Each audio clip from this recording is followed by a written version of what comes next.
Okay, well, welcome everyone. Really thrilled to be gathering today and welcoming Dr. Sara Cobb to speak about narrative methods in conflict resolution research and practice. Sara Cobb is the author of this wonderful book, which I highly recommend, Speaking of Violence, the Politics and Poetics of Narrative in Conflict Resolution, and is also just doing a lot around the methods that we use here. So really thrilled to welcome our distinguished faculty member, Dr. Sara Cobb, here at the Carter School for Peace and Conflict Resolution in the Methods Mondays series. So Sara, over to you. Thank you so much, Susan. I'm just complimenting you for doing this because it's something that our program needs, and you're just, showing the right kind of initiative in my view, trying to get it done. So I appreciate the invitation. I appreciate you designing the larger series. It's great for all of us. So I see some familiar faces here, people that I want to say welcome to, and I'm excited to be in the presence, and I'm particularly thrilled to see you, Sara, which I haven't seen at least on Zoom, and it's wonderful. So Sara and I worked together for years, and she's gone on to do some really interesting things and new positions and all that. So what we're doing today, what I was asked to do is provide a description of narrative research methods in 1 hour. So I'm gonna do a lot of talking at you, and for some of you, Sara and others that have had courses with me, you might recognize some of this material. But I'm just curious and interested to see the reaction of everybody. So I'm gonna try to crush this into 30 minutes, and then we'll have 30 minutes for conversations, and you can consider, application to your own research methods, and where you sit with all this, etc. So let me, I'm going to go ahead and share my screen and rock and roll here. Yeah, this is my job is to try to describe narrative research methods to you in a very succinct, compact way. Basically, I wanted to talk about this as an array of methodologies that we could see as some more objectifying. In other words, they take narrative as an object to do things with, or to look at, or to analyze, versus seeing narrative in a more intersubjective way, where it's a bunch of people coming together, the researcher included, that make meaning out of things. So that's I wouldn't say it's a continuum. I would just say it's a very these are different approaches. And can I have the next slide, Susan?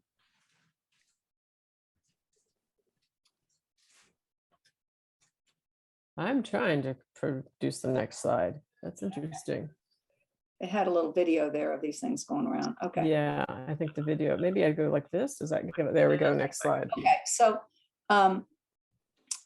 I used to teach a course on narrative research methods, and Sara and others in this session have had that course, so this will look familiar. Dividing narrative research methods into structural, functional, and post-structural categories, right? And then more recently, in fact, just for this thing today, I started to think about, okay, if we have a sort of a quadrant system, a matrix, where you've got on one dimension, folks, some of these methods take narrative as an object, to be examined, separate from the examiner, right?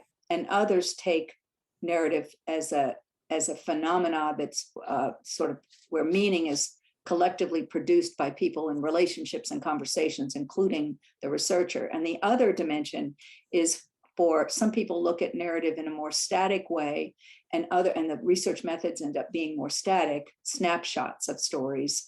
And then some are more focused on the dynamic processes. So I thought this might be useful for you. And you can see in the bottom left quadrant, where you take narrative as an object and it's very static, those are your structural approaches. And these look at the internal aspects of a narrative, categorize them and typologize them, and focus on features of narrative that way.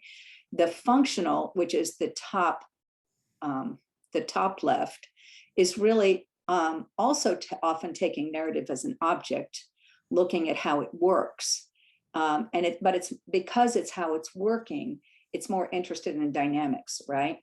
And then at the right top, you have post-structural methodologies, which are focused not only on the processes of meaning making with people, including the researcher, but also sees them as dynamical. So there are methodologies that work to try to capture though narrative as dynamic in the process of meaning making. And I think, I would include Sarah Federman's book, The Last Train to Auschwitz, in that category, because you can see her making analysis of the stories of Holocaust survivors and then making sense of those stories with people. And then the last category is sort of a new one for me, taking some of the more current methodologies from that, have been developed in the last few years. One of them would be SenseMaker, and we have a SenseMaker lab, a peace engineering lab now at Mason, and I did some training on SenseMaker. And I see it as people are interested in how people are making sense together. But it's oftentimes kind of static. It's a snapshot, right? That's what a SenseMaker is. It's a survey. So it's going to be a static portrayal of that. But I've also been using Kumu, which is a really interesting, I'm going to talk about it, tool for both creating and displaying, visualizing interactive processes of meaning making. So also a bit more static when you look at the pictures of the visualizations of it. So let me then launch into this. Susan, can I have the next slide? So basically, there's a bunch of different structural analysis. We have a lot of them, and I have a list here. I'll go through some of these, and so I just want to give you a preview here with this list. And can I have the next slide, Susan? One of them is Actant Analysis, and this was developed by Gramius. And by the way, I have a bibliography at the end of this. And he built on Vladimir Prop's book, The Morphology of a Folktale, written in 1920. And it really wasn't translated to English for a long time. And when it was, Gramius took it and crunched down the 33 components of a narrative that Vladimir Prop said were in existence, crunched them down into 6. All stories have these 6 components, and you can do an analysis of these. I've done analysis of US policy using Actant Analysis. I've done analysis of war games. So you can take these snapshots, focusing on these 6 dimensions of narrative, fill in the blank according to what they are. And I'll just run through them quickly. The first is the destinator or the sender. And that's the person or the character or the thing that is sets the stage, right? That is framed as setting the stage. And you might say, if we're going to talk about the Darfur conflict, you might talk about the drought being the sender or the destinator, that which set the stage for the action that ensued. The receiver, which is all the folks that are impacted by that sender or that destinator. And then you have the protagonist, which is the subject. Then you have the objects. The objects is really the objective of the subject, what they're trying to do. The adjuvants or the helpers, and those are all the folks that are trying to help the protagonist reach their goal, and the traitors, the people are trying to foil them or block them. And this is a really interesting tool for taking a snapshot of action over time, the way people are talking about things over time. So I've used it like that in the analysis of war games. And if you do US policy, I did the analysis of US policy in Afghanistan. And I'm telling you, it drives you crazy because there's absolutely no helpers in there. The US is going it alone. And the destinator with the sender, the Taliban, sets the stage, and the Taliban is the enemy. So if you've got a policy where where the stage is being set by your enemy and by the enemy, you end up in a reactive, passive position, essentially. So the US writes policy, with itself in a very, very passive role, which is, that's not how I would frame it, I'm telling you. So can I have the next slide, Susan? Then there's narrative survey. This is really interesting. You can do a very, sort of large scale analyses of the way in which a concept has shifted over time. And I've got a paper by Shiketi in the bibliography. It's a great example of how the notion of state or statehood changed in Israel over time. That's a really good study. And you're looking for broad patterns across the narrative case. You want to make generalizations about that, how this concept evolved, how these concepts evolved or changed, or how the meaning changed over time. And you can emerge the categories by the nature of the questions you've asked and how people are responding. It's a good tool. I think SenseMaker may fall into this category. It's slightly different because you're getting people, I would put SenseMaker in a different category because SenseMaker asks people to tell a story and then to answer questions based on that story.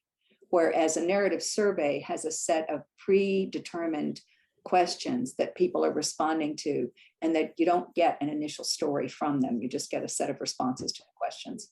Both are really useful. And I've got, again, an example of that in the bibliography. Can I have the next slide, Susan? Continuing with the structural approach, this would be Sam Hardy's work where she distinguished melodrama from tragedy. Really interesting tool. This is a genre analysis, right? Narrative genre. So narrative genre melodrama, narrative genre tragedy. And she's used this to distinguish different kinds of conflicts and to see the way in which you could track, this is really cool, track the development of piece by tracing the move from more melodramatic features of narratives, which have all these features here, externalized blames, etc., towards more tragic form, because the tragic form should be what's in the peace agreement. There should be a story about, everybody struggling and everybody having contributed to the problem, and, focus on the future. And, we have to figure out how to address it as it emerges. So you could do this genre analysis, but one of the things that would be really interesting is to track the evolution of these stories as you move from violence to peace.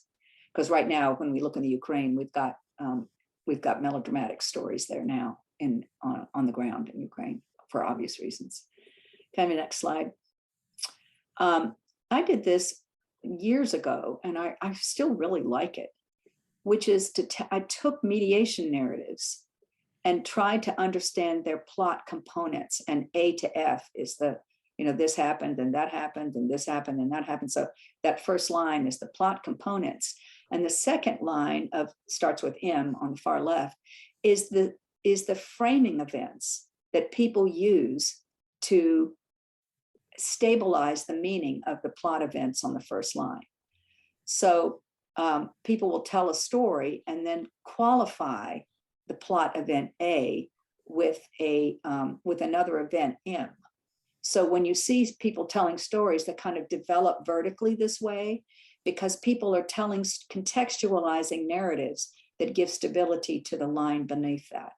So you begin to see the internal structure of the plot actually in a narrative. And it's useful to see when I plotted mediation stories using this, you can see the tower basically, because people aren't contesting every event in the plot line, they're contesting one main event. So it looks like kind of a tower there when you map it out. But it's interesting because you can tell what people are really arguing about and how they're trying to stabilize the meaning and then destabilize the meaning of the other person's story. So that's an interesting methodology. Can I have a next slide, Susan? Now, Solon Simmons in our program has written a wonderful book on root narrative theory. And this is a slide from his material. And what he's done is characterize the four main root narratives that he sees in operation, at least in the Western world, characterized or sort of, let's say, materialized or exemplified through these four main characters of Hobbes, Locke, Marx, and Fanon. So this is a coding mechanism, and I have it in the structural capacity because basically he's looking at component parts of narratives, which is basically the discourse, and how they are positioned in relation to each other. So what they're in opposition to, etc. So I think it's a very useful tool. And I know some of you have had courses, Susanna and others in this meeting have studied this closely. So I'm not going to go into this. I just want to refer this to you as another great example of a structural approach to narrative analysis. And this does really interesting coding. Can I have the next slide? I used it for an analysis of the narratives I collected in the high north, in the Arctic, where I interviewed indigenous communities about what's going on in the community and what were some of the issues they were facing. And some of the stories were in a resilience loop with each other and sort of were characterized as part of the resilience framework. And then some were in a more conflict loop. And those were, I've got those mapped here. But basically, I looked at I used Solin's methodology.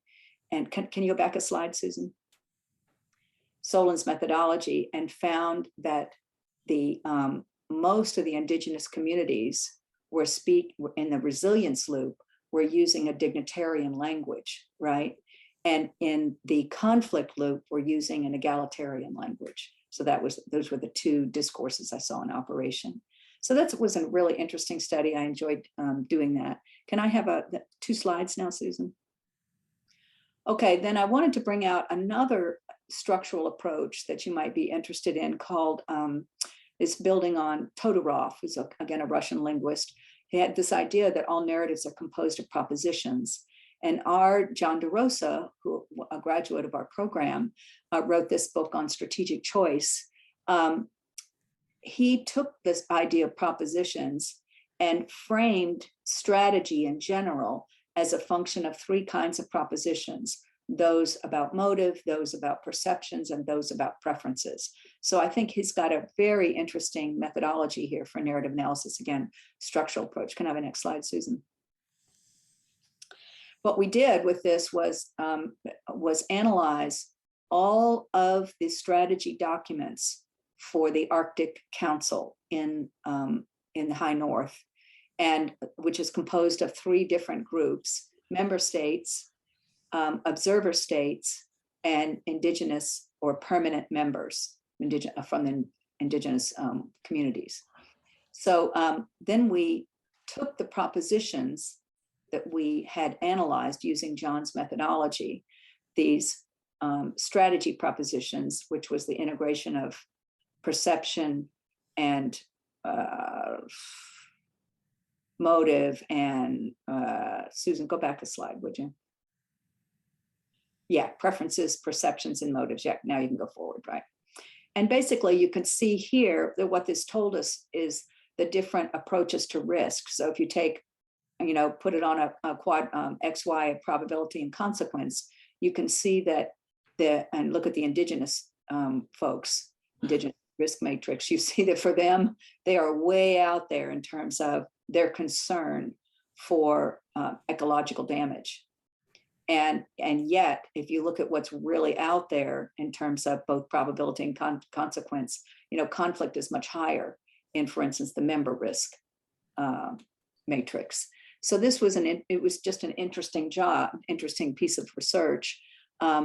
But the problem with the structural analysis, this one and any others, is what do you do with it? They're really interesting, but they don't tell you interactively. They don't lead to necessarily to intervention. They're really interesting to learn about and talk about, but you end up with this sort of snapshot in that structural quadrant that doesn't necessarily lead to practice. Can I have the next slide, Susan? Another one that I want to bring to your attention is event history analysis, which you can do on Stata now. It's really nice. But basically, it allows you to compare event sequences in people's stories, right? First, you can create the event sequence, and then you can compare them between people, right? So that's really interesting. And the person who did this work that I like the best is Elliot Mishler, and he wrote a book called Storylines, brilliant book. And he studied how is it that some people end up as experts in crafts, which is not necessarily our focus here. And he interviewed a whole lot of people who were craftspeople and then did an event history analysis to see what are the aspects of their life story that contribute to that. So attribute them becoming a craft artist. So it basically has a storyline of a craft artist life story. It's really nice. Can I have another? And you could do the same thing for, the arc of violence or anything else. You could pick your event history and do that study. Now, I want to go back to that for 1 second, would you, Susan? Because this is really interesting if you're working with different groups. You can ask groups to come up with different their event histories, and they'll be very different if they're in conflict. And allowing them to create those event history timelines and then compare them is a very interesting group process for workshops. I've done that before, and it's really practically, it's really interesting. Can I have the next slide? Okay, now I want to talk about functional methods, which is basically, in my view, positioning theory, positioning analysis. Or this is Ram Hare's work, which he, asks us to presume that everything that's said is said inside of a storyline, and everything that's said indexes or positions people as having rights and duties and obligations. Those are moral locations that positions people. And if he has different kinds of positioning, like first order and second order. But basically, this is brilliant work because he argues here, you can use this to see what's the storyline that people are in, and then how are they positioning themselves in that storyline as on the base, what is the moral landscape that they're constructing themselves and standing on, and what rights and duties, obligations are they giving to themselves and to others. So you see, and what's interesting about this is the work that's been done since then, since Ram Hare came up with this, to examine the ways in which people are positioning and repositioning themselves over time, or positioning the other and repositioning self and repositioning the other. So I have this in that top left quadrant because I believe it's a dynamical, it allows you to look at dynamics of how conflicts actually work. And one could argue, in fact, I have argued, that this positioning theory, which highlights the way in which people are delegitimized by others, is absolutely the heart of conflict. And you see escalation in terms of, you can track escalation in terms of these sort of using positioning theory. So it's really interesting, cool. Can I have a next slide? Okay, now, I think this is another functional approach to conflict resolution. I'm not sure this is, yeah, I think I had this as, I think I had it categorized in its own category, but I still think it's functional, is to use this program, Kumu, which I really love, with groups. I've done it with groups where they create the system dynamic maps that look at drivers, what people are interested in, how they're framing causality, what are the elements they think are contributing to a given process. And you can do this with negative and positive feedback loops too. Rob Sigliano has done many times. This particular program leads to beautiful visualizations, and this is an example of one. But rather than do the analysis outside, you can do it with people, and they get to look at the dynamics as they see them. So this is basically, it's in a functional category because this is how people would make these maps describing how things work. And that's what functionality does, is tell us how something's working.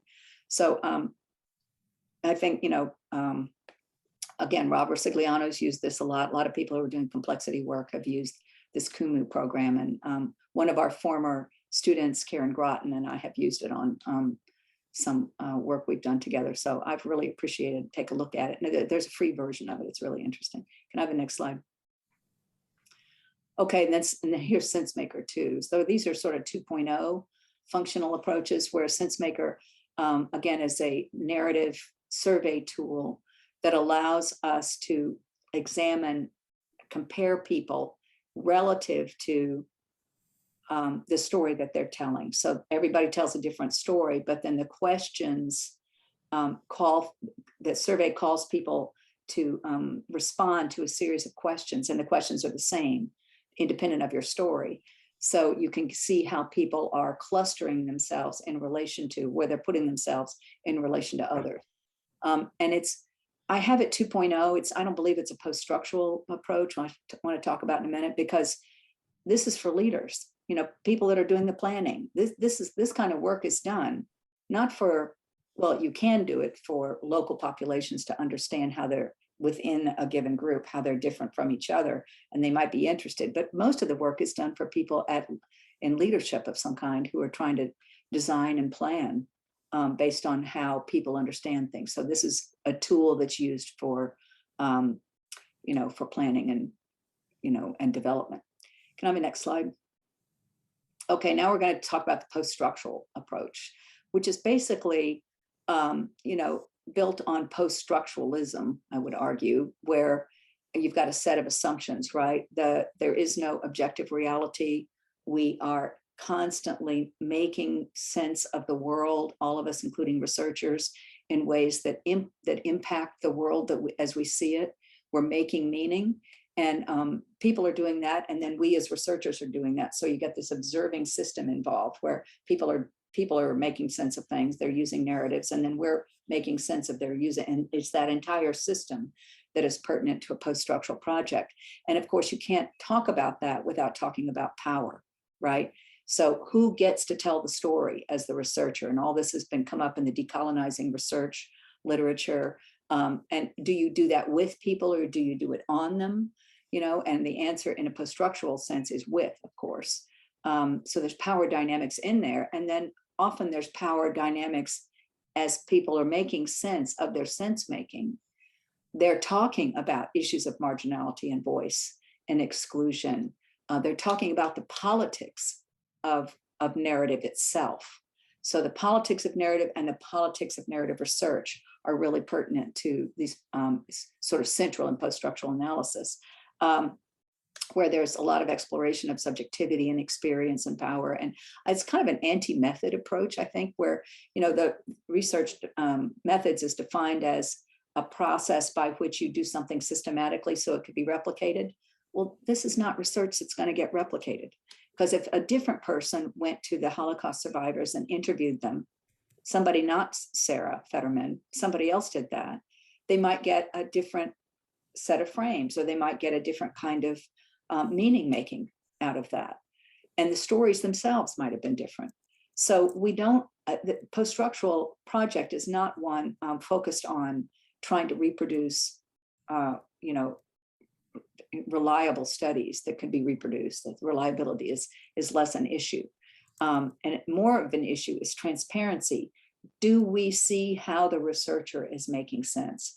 Can we understand the way in which they're looking at this data? So, you know, I have a student of color right now who's doing a really interesting analysis of the history of a country in Africa. And this person is affiliated to the US government.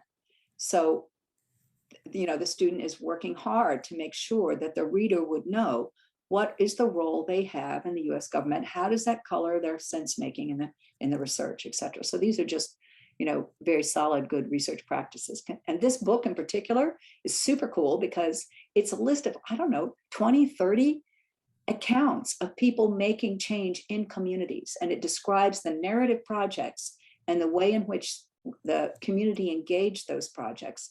And they're all designed for social change. So it's a really interesting examination of the way in which narrative can be harnessed, narrative research harnessed for social change, for action. So can I have a next slide? This is a slide I've done before to help us understand Giles Deleuze's notion of lines of force and lines of flight. And I have a wonderful citation in the bibliography of a paper by John Winslade. And he took this Deleuze's notion of lines of force and lines of flight and basically said, okay, how would you know if a new narrative emerged? Because most of the time we're talking in these grid lines of power, right?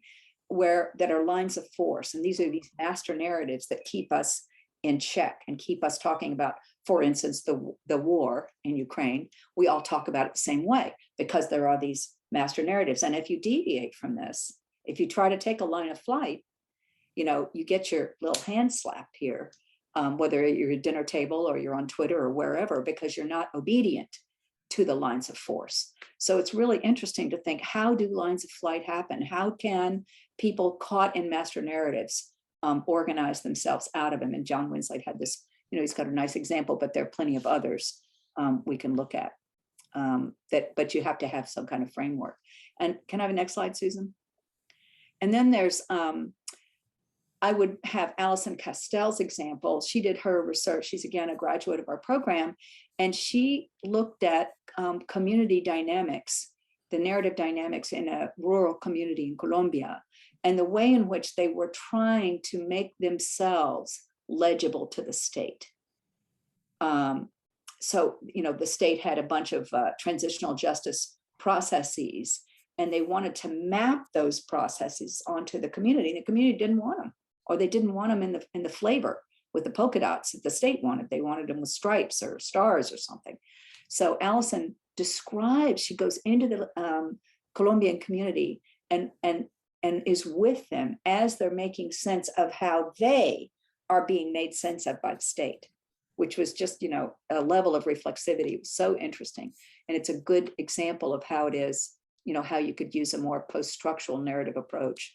So I'd commend her work to you. Can I have another slide, Susan? Yeah. And this one is one of my favorites. This is a wonderful book that explores the practice of oral narrative research, which is how to get these life stories. And this is just a beautiful book with Black women. It's oral narrative research with Black women. And the articles are just gorgeous in here, all of them different. So I thought this could give you some examples of the way in which research can be done inside of or with people taking these oral histories that have, and these people have been exposed in some cases to violence, marginalization, and et cetera, but to make sense of their lives in ways that they want their lives made sense of is super powerful. So I'm trying to give you some interesting examples. This is an older book, but it's just great. Can I have it? Next slide. And I have a bibliography here.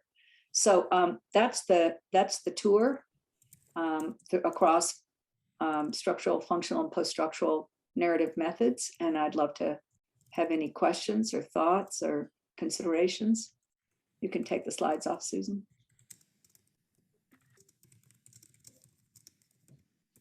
Thank you, Sarah, for a whirlwind tour with lots of depth and lots of breadth all at once. Wow, thank you so much. So let's go straight to questions, and you can feel free to post something in the chat or raise your hand.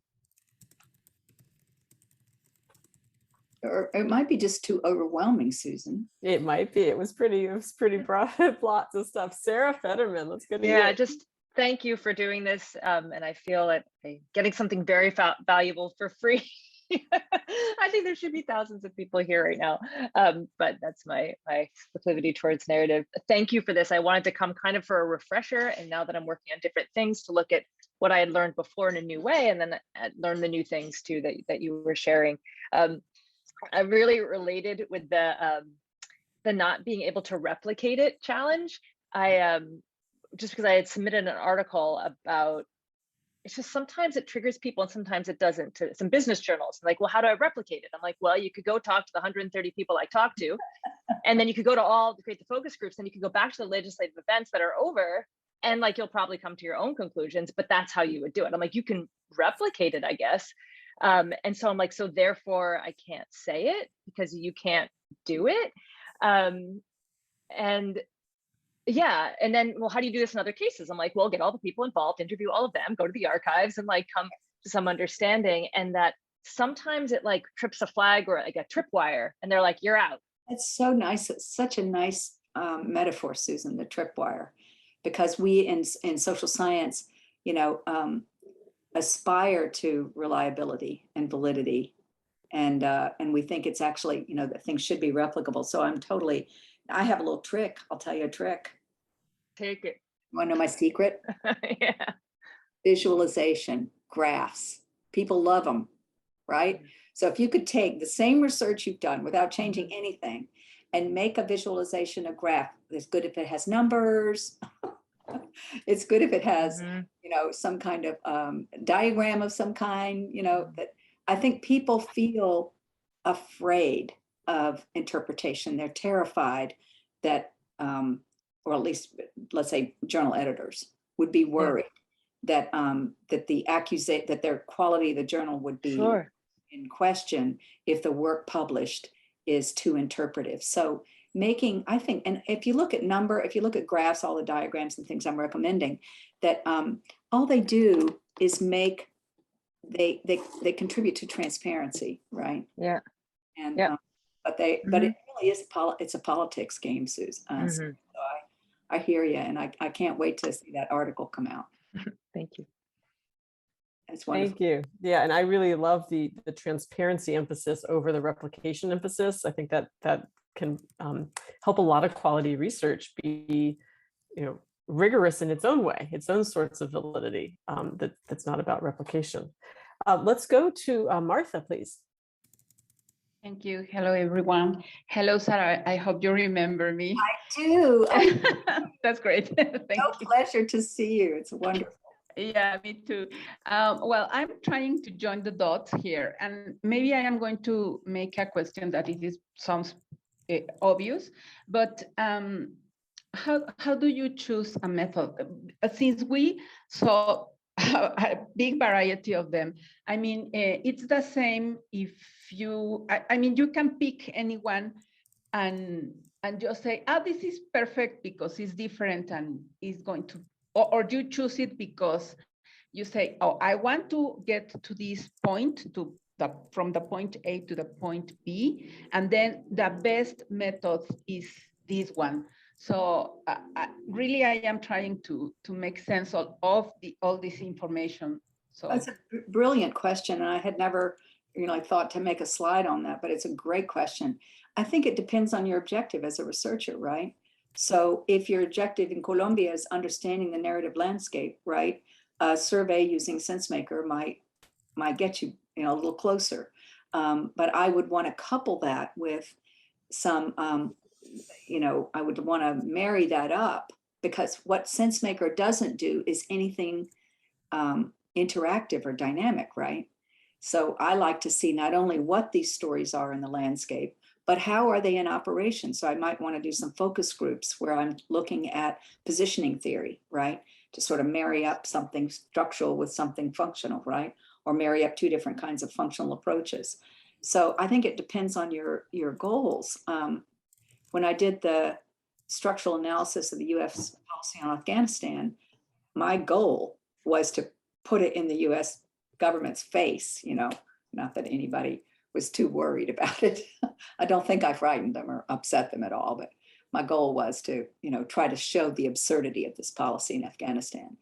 I think a lot of the things that we do in peace building need to have more,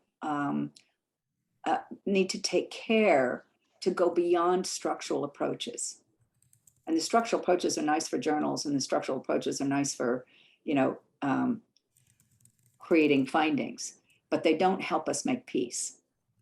They don't, because they're often just snapshots of things. So if what you really want to do is design for a line of flight, then you do some kind of workshop where you'd experiment with some different narrative practice tools to see how you generate a line of flight from a given set of master narratives. But I'm really excited about this question you're asking, because I think that's the next sort of frontier that you're on, about how can we marry them up together, and which ones are for the best use for what project or problem. Thank you for that. Thank you very much. Great to see you. Great to see you too. I hope to see you in Mexico soon, Sara. Espero que sí, sí. Sí, a mí me encanta. Thank you. Let's go to Mohammed, please. Hello, everybody. So thank you so much, Dr. Cobb, for the great presentation. So I have a specific question about my research. I'm researching the media narratives of Iran's revolution. Nice. So basically, there are three Farsi-speaking media. One of them is funded by Saudi Arabia. Two others, one of them is BBC Persian, and the other one is run maybe by another government. So I've noticed that their narrative about Iran's revolution is that US orchestrated Iran's 1979 revolution because the Shah of Iran was raising the price of oil, which was detrimental to US economy. So US orchestrated the revolution in Iran. And considering that many people in Iran don't like the current regime, I believe that this can provoke future conflict between Iran and US. So I'm analyzing and studying these narratives. What do you think is the best method for studying their narratives? And what do you think is the best journal for publication of the results? Did you say computational? would you say it again? Did you say computational? No, I said which journal do you think is the best publication? Well, I think let's think about it together, right? The goal would be to show the differences for one thing, right? To show what these stories are and how they're different from these different, the different funders, right? Yes. The different storytellers, right? How they're different. So you could do, for instance, an actant analysis on these three. First, you have to figure out what the big stories are, right? Because there may be more than one per funder or per group. So, and then I think you could do an actant analysis, which would show you, or a root narrative theory, like use Solin's work, but to do something structural that shows the differences. You could do, an actant analysis. You could do, a genre analysis would be really interesting. The problem is, I think that with a genre analysis, that you'd find one genre across all of these actors. And that's not so interesting, right? I mean, it's interesting, but it's not as helpful, I think, as showing something that really tells you the differences between these master narratives. So I would probably do an actant analysis. I think that could be really interesting as a structural feature. Now, for the journal, I don't know, I guess you'd have to have a conclusion that would say, okay, here they are. I've deconstructed these stories, and here we see the differences between them. And then you can look at the implications. You'd have to just talk about the implications of these things. Now, if you did a functional analysis and you use positioning theory, that could be really cool, because you'd be actually showing how it is that these speakers were positioning the US or positioning Iran. And you'd find lots of interesting aspects and what were the rights and duties and obligations of each of these big storylines. And you could deconstruct it from a functional perspective and see how they work, which would be really interesting. So I kind of would probably prefer that the actant analysis is sort of 101, that's the first step. And the functional analysis is more complicated and I think more interesting. But I think it depends on what you're trying to prove. Okay. Thank you so much. Yes, great, really great project. Thank you, Sarah. Back to Sarah. Am I Fetterman, allowed? back to you. Am I allowed a I think second you're one? allowed. No one else raised A their second hand. advising session, a public advising session. What I'm engaging with the business community now about kind of why institutional history and why transparency and why storing their identities more inclusively. And they sort of get it. Some of them want to do it, some don't want to do it. Harvard wants 100 million towards doing it, as they announced last week. And what it's great. I just want to plug your Harvard Business Review article. Thank you. That's where it was, right? Yeah, that's where it was. Yeah. So good. And it really takes her research on the Holocaust and then makes the argument about why corporations and companies have to pay attention to history. And as part of their not only their bottom line, but their moral obligations. It's just a great article. Thank you. It came out of all of my work at SCAR at Carter.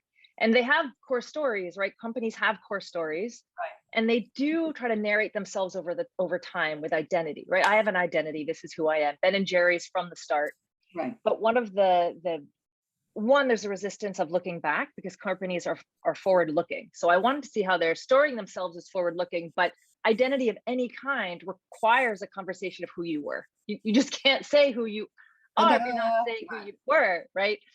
And so I'm looking at all these interesting maps, but I feel that the resistance I'm coming up against is people are already panicked by the 10,000 things. Why look back? And I thought and this is just a raw thought because I'm seeing your graphs and thinking today about if I could show that they're already doing it, that they're all actually already looking backwards in their articulation. This is just actually including people that you didn't document before, right. Data points you missed. Right. Oops, folks got left out, right? Yeah. And I don't know if any of these, and maybe it's more kind of, there is a lovely piece that I just read today about how Lego tried to narrate itself over time, and they studied all the documents of like which core stories it took and how it shifted. But I don't know if just as I'm saying that, if anything kind of comes up with that kind of push forward, push back, and kind of to, I guess I could study the stories, especially heritage brands, about themselves and how much of it is past and forward looking. In mission statements, maybe mission statements tend to be more core stories, but I don't know. I don't know, Sarah, it seems to me that there are two things that companies would want to do. One is position themselves as legitimate, Right. moral, right? Mm-hmm. As having rights and duties and obligations and fulfilling them. Mm-hmm. You know, and maybe that's in their mission statement, but it's also, you know, in their core objectives. And, you know, they can't say, we want to make a lot of money and then make some more money.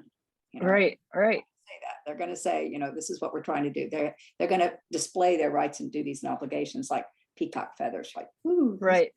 See these? So I think also the second thing that looking back does is not only enable them to look. Well, let me go back to the positioning. I think that they could look back for two ways. One, let's say for two purposes. One is to reconstruct their internal history, right? Let's say, you know, what's the name of that? Philip Morris. Yeah. Altria. As an example, right? Mm-hmm. But you could take any, you know, take up Mm-hmm. Evans Company or anything else, or Ben and Jerry's, and even look at and have them to reconstruct, even if they don't tell the story publicly, Mm-hmm. reconstruct for themselves and see their own roots developing over time. And that's really important to know where they've been and where they are. And because then they're in a position to show learning. Then they're in a position to show that their own evolution, because they can't, as a company, they'd want to say, we're alive, we're living, we're moving time and space. And therefore we've got history that's alive, and here's who we were and here's how we're becoming. So I think some kind of positioning analysis of how they're sort of reconstructing their own history would be great. Yeah. Set of workshops or things that they could do. And then they have to determine how they're going to tell the story themselves. That's a different, right. That's a different question. But looking back is an analytic exercise, I think, that would be, it could be separated from the production and consumption of the public narrative about who they are. But I would argue to them that, you know, you don't want to be a company that says, this is who we've been, this is who we are, this is who we'll always be. You know, irrespective of the context or what the times or values are. They'd want to frame themselves as responsive to customers, responsive to the times, you know, in line with development, you know, with developments and where the world is today. Moral development too. Yeah. Yeah, totally. So, yeah. Great. Thank you. Yeah, I would shove it down their throats that they've got to, there's some things that they would be good that they could do for themselves that would improve their own internal alignment too. Yeah. Anyway, good. Really cool. Really great project. Thank you. Before we go to South and Sarah, I just want to ask you to open up the chat. There's a question there about your slides. Oh, sure.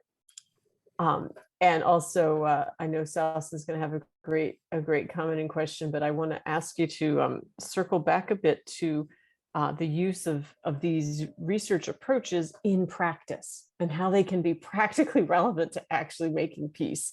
And I see here we have Willie Torres, who's finishing a dissertation on evaluation in the Southern Philippines, and the evaluation practices that are being used. You know, how can these narrative research approaches be useful in an evaluation, useful in building understanding between parties in a conflict, et cetera.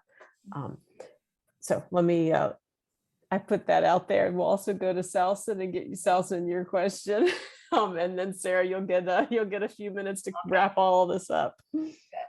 Thank you so much. I really regret I didn't take this class with you. I didn't come a year earlier to George Mason and take this class with you.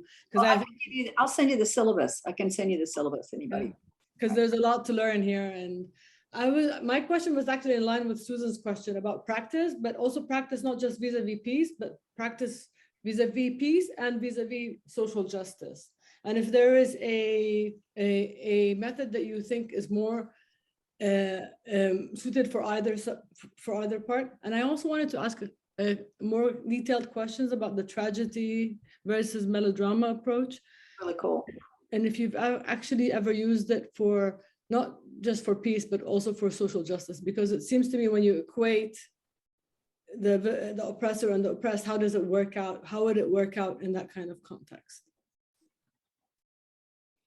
Well, I think that in the context that I've used it in, for which is not, I only have my limited area of practice, right? What do I know? I've done some, I'm one person, right? Not trust me. Yeah, I think the melodrama and tragedy is it's a fabulous art form, but it doesn't necessarily equate the victims and victimizers. It does speak about everybody's contribution. Yeah, it does. It does. And a lot of groups who've been, marginalized and victimized and harmed, politically, feel that, they've never done anything wrong. They've just been done to. But there are ways in which groups have responded. I mean, I found it very powerful to work with, I work with communities actually in Colombia using this difference between melodrama and tragedy. And they'd been victimized by everybody under the sun, and a lot of them were in the indigenous community, right? And I've had these conversations also with the indigenous communities in the High North, and totally found them ready to think about their contributions. Not that they victimized themselves, but they have contributed to, I wouldn't say the conflict, but to their own marginalization at some levels. And they're, that's part of what they're talking about, is how they're not going to do that anymore. So I still think that it's possible to do. And it does break down these tidy little divisions between, the pure of heart and the bad guys. It does. And it's not comfortable, but that's okay. It's life. It's not comfortable. Now for practice, any of the structural approaches are useful, but you have to twin them up with a workshop. Folks have to talk about that, right? So you could do an event history analysis, but then you have to be able to get that, and then you have to talk about it. Same thing with Actant Analysis or anything else, even root narrative theory. You'd have to, do this and then have a workshop to be able to talk about it. My colleague Andy Blum from used to be at USIP did a fabulous paper on scenario building, and he divided up the minorities at risk database into 6 or 8 narrative archetypes, and then when he did a workshop with different groups, he would go into this database of 6 or 8 different archetypes, pick out the cases that were like the people that could be sort of like the people he was going to work with, and then hang them up there at the workshop, these different examples, and say, well, is yours like this one, or is it like this one? How about this one over here? Is it more like that? So people are looking at narrative scenarios of how their case could go, and these people did this and these people did that, and it's a fabulous comparative analysis. And basically it's a structural analysis, that kind of scenario event history, and using it in a workshop setting like that. So I would always twin up a structural with a workshop setting. Now, I think the post-structural methodologies are themselves interventions, because the people inside of those settings that are actually the researchers, there's a little difference between the researchers and the researchees, right? The participants, folks are making meaning together, and then new meaning. That's the real charge of a post-structural project, is to develop new meaning in the project, in the research itself. So it is liberatory, it's emancipatory, it's a line of flight, basically. And when people can experience that, it's just electrifying. And even people who the goal may not be, as Sarah's interviews with the Holocaust survivors, her goal was not to transform anybody's understanding, but the act of listening, the act of being present, the act of being with people as they tell a story. That's not the same story they would have told other people. As Sara said, reliability is an issue. I think even if you're collecting these oral histories, itself generates a condition, a relationship, a quality of interaction that is emancipatory at some level and does actually impact the world. So whether it's small s social change, is the case of, let's say, an interview, or larger scale social change in the sense of communities and polities. Right now, I just did a workshop with this national dialogue platform in the Ukraine, and I'm wailing on them about resilience and what is narrative resilience and how to generate it, and using what I want to do is design a post-structural study with people in that group to think through their own history and their own development, their own life stories as part of this. And I think it will be interventive and instructive for what they want to do next. So I'm not sure that answers your question a little bit. Yeah.